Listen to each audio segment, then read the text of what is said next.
nossos corações a esperança de triunfar, a esperança de vencer, a esperança, aleluia, em muitas adversidades, ela se esvanece. Parece que existem lutas da nossa vida que se levantam, que é para, quem sabe, na nossa ótica humana, nos fazer parar, nos fazer desistir, de tal maneira que a gente olha para a esquerda, olha para a direita e diz: com essa situação e com essa luta, com essa prova, eu acredito que eu não sou capaz de vencer. E parece que existem adversidades que são tão fortes, ventos ao contrário, que sopram tão forte contra nós, que nós duvidamos do nosso Deus, que nós duvidamos de quem nós temos crido. Mas quando olhamos para a Bíblia Sagrada, o Senhor nos mostra que existem, aleluia, algumas histórias bíblicas que diante de tantas adversidades, que diante de tantas lutas, que diante de tantas provações, ao tomarmos uma atitude, ao tomarmos um posicionamento, ao tomarmos uma direção correta, Ele nos faz triunfar diante das crises, Ele nos faz triunfar diante das adversidades. Nós aprendemos com essa mulher do capítulo de número 4 de 2 Reis, que diante o seu posicionamento em uma adversidade tão grande, ela superou a crise, ela superou a adversidade, ela superou aquilo que eu chamo de a prova, ela triunfou nas crises existenciais que havia se levantado contra ela. Quando a gente mergulha nesse texto, a gente de cara vai perceber alguns detalhes desse texto, e eu cito 4 detalhes cruciais. O primeiro detalhe é que essa mulher está enfrentando 4 problemas, e eu queria que você redobrasse a sua atenção.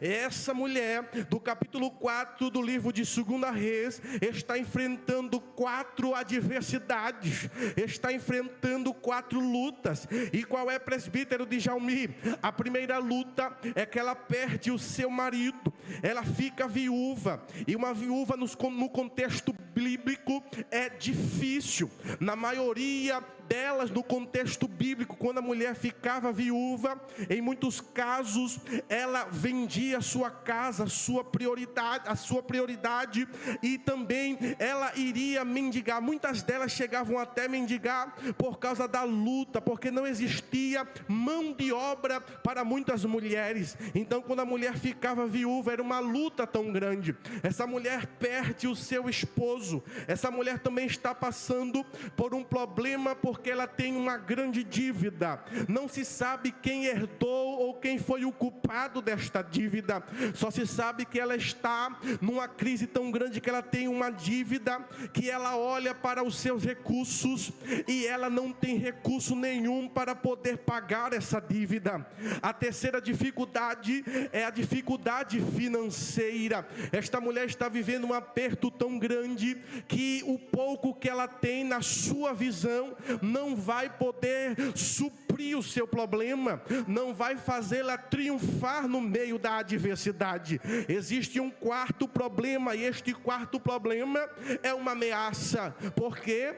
Porque os credores, eles querem escravizar os seus 2 únicos filhos, já que ela não tem condições de pagar a dívida. Estão tentando tirar os seus filhos de dentro de casa e escravizá-lo, porque a palavra servo no original é escravo. Então ela tem um problema muito grande. Esta mulher, ela tem 2 opções.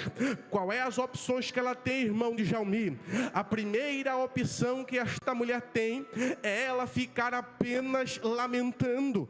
A primeira opção que esta mulher tem é ela se entregar ao caos, se entregar às crises, se entregar às adversidades. essa mulher tem duas opções. A primeira é desistir de tudo, e a outra opção é de tomar um posicionamento. Agora redobre a sua atenção. Esta mulher, ela, como eu já falei, diante dessas duas opções, se ela optar pela primeira opção, ela vai desistir, aleluia, dos seus filhos, ela vai desistir provavelmente da sua casa, provavelmente ela vai entrar em um estágio de depressão. Quem sabe ela estava pensando, ou algum momento pensou em sair, em fugir, em tirar a sua própria vida. Então ela tem essa primeira opção de se entregar à crise, de se entregar ao caos, mas também ela tem uma segunda opção, e esta segunda opção que ela tem é uma opção de tomar uma atitude, de tomar um posicionamento, de se posicionar diante desta crise. Se ela fica inerte, a casa cai. Se ela fica inerte, ela perde os seus filhos e provavelmente vai perder a sua vida, porque uma mãe que perde o seu filho, nunca mais ela volta a ser a quem ela era. Mas ela também tem a opção de se posicionar. Quando eu olho para a Bíblia Sagrada, eu vejo que algumas pessoas estavam em crises, em adversidades, mas tomaram posições ou posicionamento correto. Quando eu olho para o Novo Testamento, eu vejo uma mulher que tinha 12 anos o fluxo de sangue, que para ela superar este problema, ela teve que tomar uma decisão, ela teve que tomar um posicionamento. Se a mulher do fluxo de sangue, ela ficasse inerte, ela nunca iria receber o seu milagre. Se Jairo não tivesse ido aos pés de Jesus, ele nunca iria receber o seu milagre. Se Bartimeu não tivesse clamado, ele nunca teria recebido o seu milagre. Eu aprendo logo que esta mulher é uma mulher de atitude, que esta mulher é uma mulher de posicionamento. Esta mulher está olhando para a crise e está dizendo: eu não vou me entregar, o sangue pode dar na canela, mas eu vou tomar uma atitude, eu vou tomar um posicionamento. Quando olhamos para o texto, nós podemos observar algumas lições de primeiro que a gente aprende com essa mulher. E quais são as duas primeiras lições? Ela se posicionou mediante a crise. Eu vou repetir: ela se posicionou mediante a crise. Esta mulher é uma mulher inteligente, esta mulher é uma mulher que pensa. Essa mulher, além de ser inteligente, além de ser uma mulher que pensa, ela é uma mulher de fé. Então ela se levanta e ela vai tomar um posicionamento. O posicionamento desta mulher é uma direção certa, não é qualquer posicionamento. O posicionamento e a direção desta mulher é ir atrás de Eliseu, é ir atrás de um homem que representava o próprio Yahvé, o próprio Jeová Sabaote. Eliseu é um representante de Deus. Ela se levanta e vai na direção certa. Eu vou repetir: ela se levanta e ela vai na direção certa. Agora deixa eu te fazer uma pergunta. Você nesta madrugada chegou aqui, e se você chegou aqui, foi porque você tomou um posicionamento. Aí deixa eu perguntar para você: você vai ficar olhando Satanás querer tentar destruir a tua família, ou você nesta madrugada vai tomar outro posicionamento mais profundo e vai dizer: Senhor, eu só saio daqui quando a minha bênção descer? Aleluia, aleluia. Que nem Jacó. É interessante, meus amados e queridos irmãos, que ela vai vai diante do profeta Eliseu, o homem da porção dobrada de Elias. O interessante é que no verso de número 1, diz o texto bíblico que ela chegou clamando. Sabe por que eu digo que essa mulher, ela é inteligente? Porque ela sabia que Eliseu era profeta. Eliseu não era sacerdote. O sacerdote era a voz do povo diante de Deus, levava o povo diante de Deus. Mas o profeta fazia o contrário, era a voz de Deus para o povo, levava o povo diante, aleluia, de Deus. É interessante, irmãos, que quando ela clama ao profeta Eliseu, observe que ela expõe tudo aquilo que estava passando. Ela sabe que Eliseu, como um profeta que era, como um porta-voz de Deus que era, poderia sim ter uma resposta de Deus para a sua vida. Eliseu, como um porta-voz dos céus, poderia direcioná-la até o milagre, direcioná-la até a sua bênção, direcioná-la até a sua vitória. E ela não é nada besta, ela sabe que Eliseu tem resposta. E que coisa boa é quando você procura alguém, que esse alguém tem uma palavra de Deus para te dar.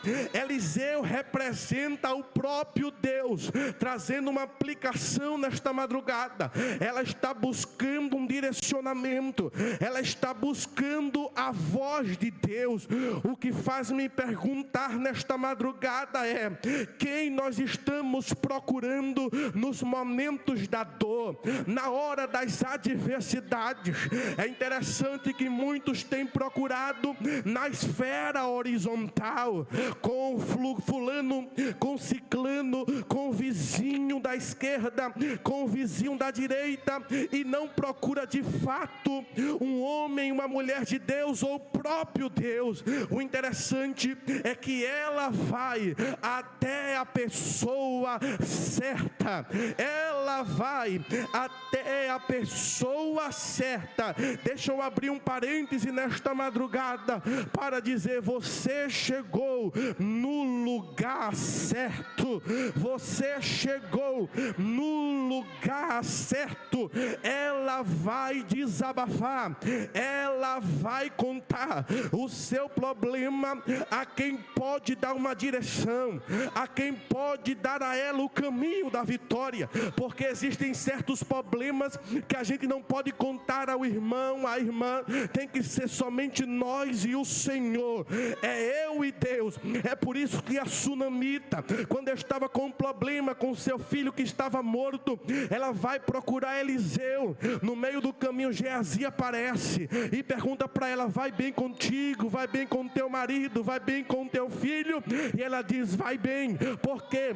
Porque a direção dela não era Geazi, era Eliseu. Então, quando ela diz que está tudo bem, ela quer tirar Geazi de cena e dizer: o meu negócio é com Eliseu, é com ele. Pergunta para o teu irmão nesta madrugada, pergunta para ele e para ela, diz para ele assim, para ela, pergunta para ele e para ela, diz assim para ele: e aí? Diga assim: e aí? Em quem você tem confiado e contado os teus problemas? Responde para ele e para ela: conte para o Senhor. É Ele que pode resolver o teu problema, é Ele que pode resolver a tua história, é Ele quem pode sarar, é Ele quem pode abrir, é Ele quem pode mudar o quadro, é Ele quem pode mudar a história. Quem acredita nesta palavra, quem está vivo, levanta a tua mão lá do último andar. Se você tem glória, pode dar glória. Se você tem aleluia, você pode dar aleluia. Deus nesta madrugada está aqui, Ele está como grande, e Ele está aqui com os olhos abertos e com seus ouvidos atentos à oração deste lugar. É interessante que ela está diante do profeta Eliseu, e Eliseu vai dar alguns direcionamentos para ela.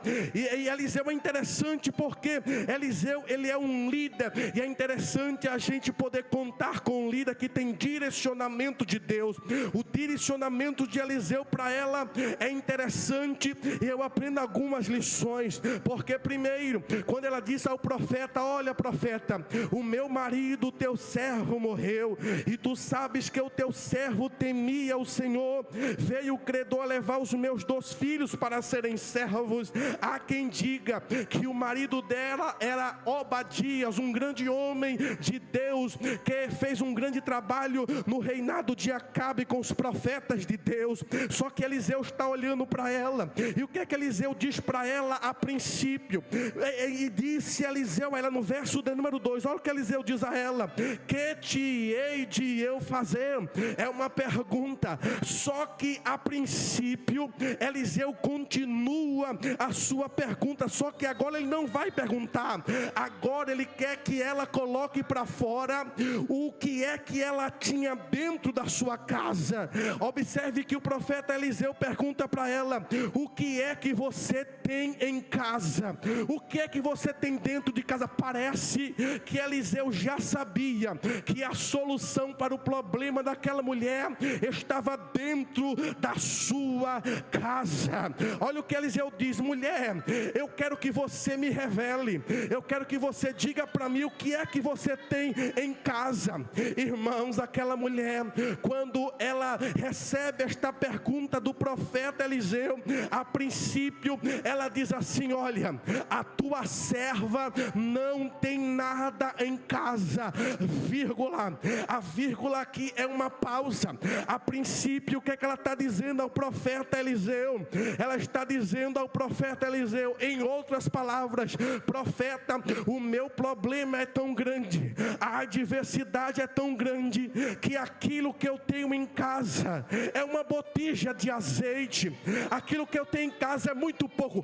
Na ótica daquela mulher, o que ela tinha em casa jamais poderia resolver o problema. Ela está desprezando o que ela tem em casa, na sua visão humana, na sua visão limitada, na sua visão imperfeita. O problema é tão grande, a adversidade é tão grande, que o profeta está perguntando para ela: o que é que tens em casa?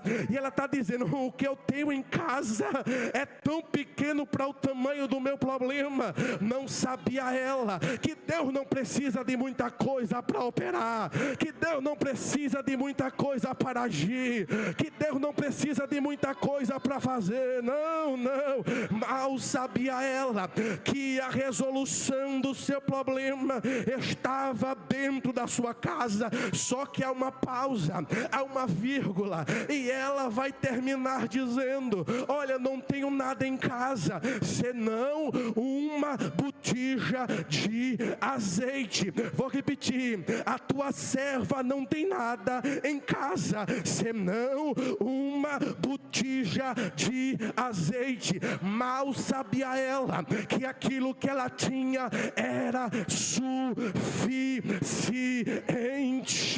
Olha para o teu irmão e a tua irmã nesta madrugada e profetiza para ela. Dá esta palavra de Deus, por favor. Vê se ele está acordado ou está dormindo. Se estiver dormindo, pode tocar no ombro dele e dela e dizer assim para ele: o que você tem é suficiente. Diga: o que você tem é suficiente.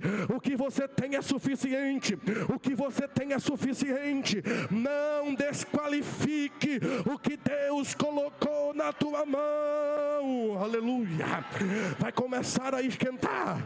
Diga para ele, diga para ela: não desqualifique o que Deus colocou na tua mão. Diga: não desqualifique o que Deus colocou na tua mão. Mas é uma funda em uma pedra, Deus vai te dar milagre. Mas é uma queixada de jumento, é nessa que Deus vai usar. Se prepara, porque Deus vai fazer milagre. É 5 pães e 2 peixinhos, não tem problema.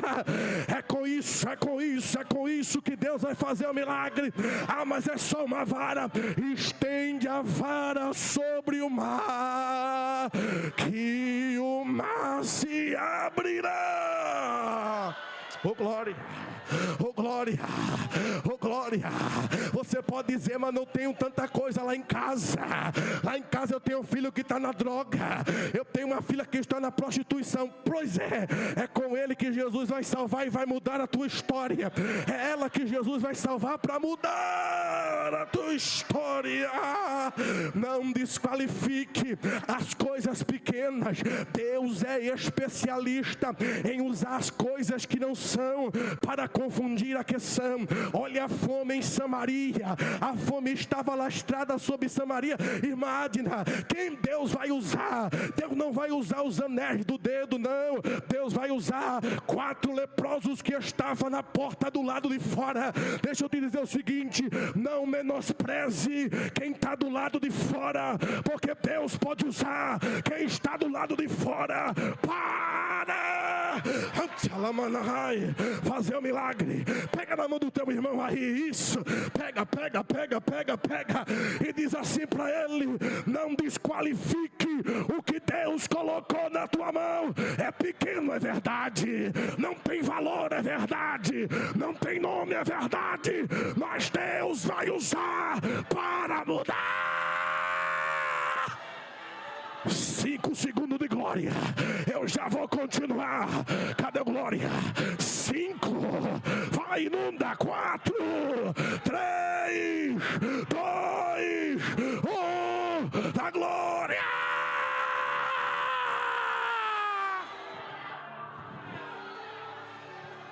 Xalabaracanda. Oh, aleluia. Vamos correr. Não desqualifique o que Deus colocou na tua mão. Eu aprendo uma coisa terrível nesse texto. E qual é, irmão de Jalmi? Que o vento adverso levou tudo, não levou o azeite. O vento levou seus móveis, pastores. O vento levou a paz. O vento levou a alegria. O vento levou a esperança. O vento levou seus utensílios. Uma coisa o vento não levou: o azeite. Ainda tem azeite.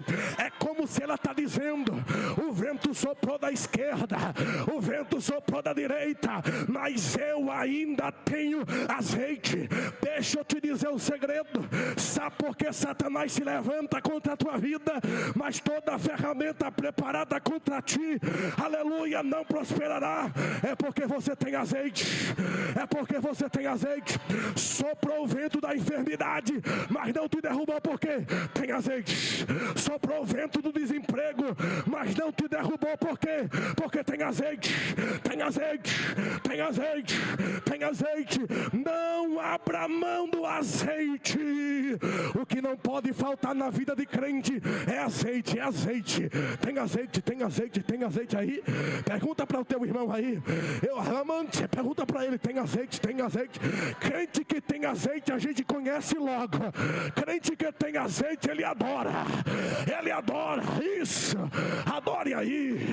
Adore aí. Eu tô rouco. Não sabia nem como eu ia pregar, mas nessa noite desceu um azeite do céu na minha garganta. E o Senhor está dizendo: tem azeite. Tem azeite. Cadê os adoradores? Cadê os adoradores? Cadê os adoradores? Escute, deixa eu abrir um parêntese aqui. Deus é digno de ser adorado na terra e nos céus. Aleluia. Isaías, no capítulo de número 6, ele vai dizer que os serafins cantam: Kadosh, Kadosh, Kadosh, Santo, Santo, Santo é o Senhor dos exércitos.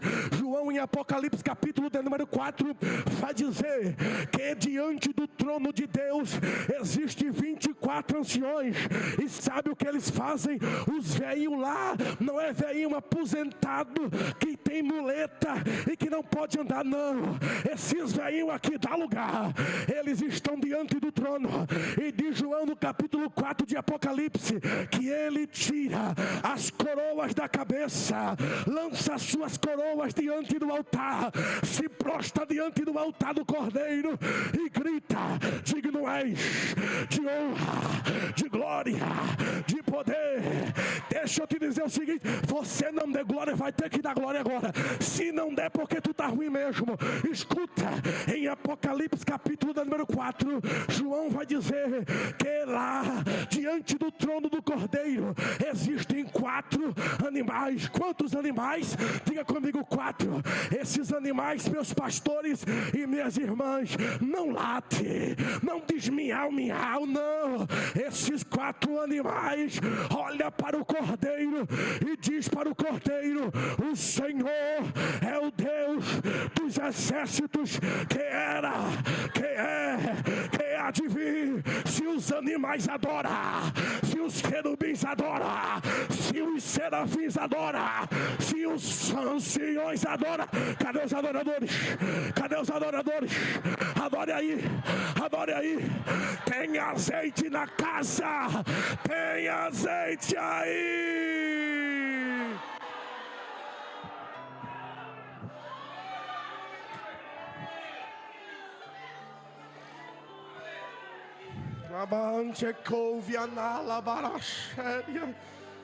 Aleluia. O salmista no Salmo 51 e verso de número 11, ele vai dizer: Senhor, não me lances fora da tua presença e não retires de mim o teu Espírito Santo. Azeite tem vários significados e vários símbolos. Um deles é a presença do Espírito Santo. O que o salmista está dizendo é algo tão sério que ele está dizendo: eu posso perder a coroa, eu posso perder o trono, eu posso perder o séquito, eu posso perder as minhas riquezas, eu posso perder os soldados. Senhor, se for para eu perder, eu perco, mas só tem uma coisa que eu não abro mão: é do azeite, é do Espírito Santo. Esse aí, Senhor, não retira de mim não, não retira de mim não. É a presença do Espírito Santo de Deus. É por isso que você está de pé, é por isso que você está de pé nesta madrugada.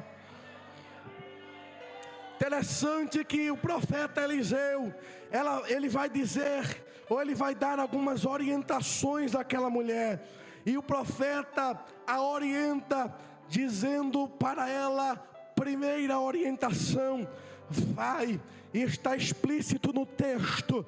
Ele vai dizer para aquela mulher: então disse Eliseu, verso de número 3, vai. Escute isso aqui, porque o detalhe do texto está nas poucas palavras muitas vezes. O que é que Eliseu está dizendo para ela? Mulher, você precisa continuar o teu posicionamento, porque eu aprendo que não tem milagre para quem fica parado. Ele está dizendo: mulher, vai, milagre. E deixa eu dizer o seguinte aqui: milagre acontece na nossa vida mediante a posicionamento. Irmãos, é tão sério essa lição que eu vou te dar, que Deus se move pelo nosso posicionamento. Olha o que Eliseu está dizendo: quer milagre? Se movimenta. Quer milagre? Você precisa se levantar. Se esta mulher permanecesse inerte, parada, ela não receberia o seu milagre. Então, primeira orientação de Eliseu para ela é que ela tinha que ir. Mas ir para onde? Segunda orientação, ele vai dizer: pede vasos emprestados aos teus vizinhos. Isso aqui é muito sério, porque tem milagres que dependem do próximo. É importante na caminhada da fé construirmos bons relacionamentos. Ela tinha uma confiança com seus vizinhos muito grande, porque naquela época não era todo mundo que confiava em emprestar o vaso era caro, era um objeto de muito valor. Mas só que Eliseu está dizendo para ela: mulher, se você quer vitória, você precisa pedir vasos, aleluia, emprestado. Primeiro, meus amados e queridos irmãos, que nós podemos aprender aqui, além desse direcionamento de Eliseu para ela, que ela tinha uma confiança com seus vizinhos. Pedir é um ato de humildade. humildade. Eu aprendo que quando Eliseu está dizendo para ela: olha, você vai pedir vasos emprestados, ela precisa ter a questão da humildade para dizer aos seus vizinhos e reconhecer que ela não tinha o suficiente, porque tem muita gente soberbo, prepotente, tem pessoas que acham que tem tudo e não dependem de ninguém, mas existem certos milagres que, para ser realizados na nossa vida, é necessário dependermos de alguém. Irmão, se fosse você no lugar desta mulher, será que nesta madrugada você tinha a confiabilidade de pedir o teu vizinho um vaso emprestado? Será? Isso aqui é muito sério, porque quando olhamos para a Bíblia, nós podemos observar vários exemplos, textos íngremes e importantes de pessoas que receberam o seu milagre através do outro ou do próximo. No Novo Testamento, eu vejo que aquele paralítico de Cafarnaum, para ele chegar até Jesus, foi necessário 4, aleluia, que pegaram a sua cama e levaram ele para o seu milagre. É por isso que Tiago, no capítulo de número 4 e versículo de número 6, Tiago vai dizer: Deus resiste aos soberbos, mas dá graça a quem, irmão de Jalmi? Aos humildes. Você que é humilde, receba graça.